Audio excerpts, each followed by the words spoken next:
గంగాజలంతో నాగోబా దండు కదులుతోంది. దట్టమైన అడవులు, కొండ కోనల మీదుగా మెస్రం వంశస్థుల పాదయాత్ర సాగుతోంది. ఉమ్మడి ఆదిలాబాద్ జిల్లాలో ఆదివాసీల ఆరాధ్య దైవం నాగోబా జాతర ప్రారంభ ఘడియలు సమీపిస్తున్నాయి.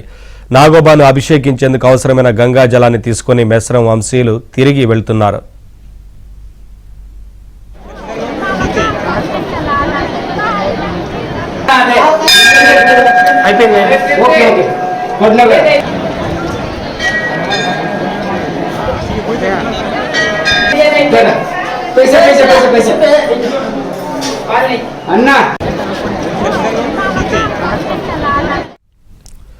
మహాపూజకు ఉపయోగించే పవిత్రమైన గోదావరి జలాల సేకరణ కోసం ఈ నెల 10న నాగోబా ఆలయంలో మెస్రం వంశీయులు పూజలు నిర్వహించారు.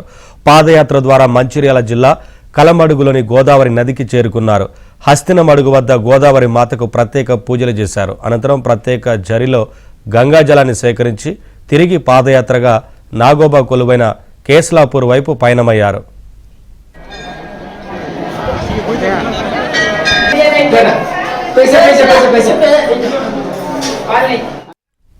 ఈ పాదయాత్ర ఈ నెల 25న ఇంద్రవెల్లిలోని ఇంద్రాదేవి ఆలయానికి చేరుకోనుంది. ప్రత్యేక పూజల అనంతరం అదే రోజు సాయంత్రం కేస్లాపూర్కు చేరుకుంటారు. అక్కడి మర్రి చెట్టు వద్ద బస చేస్తారు. 27 వరకు సంప్రదాయ తూమ్ పూజలు నిర్వహించనున్నారు. 28న పవిత్ర గంగా జలంతో నాగోబాకు అభిషేకం చేస్తారు. మహాపూజ అనంతరం నాగోబా జాతర ప్రారంభం కానుంది.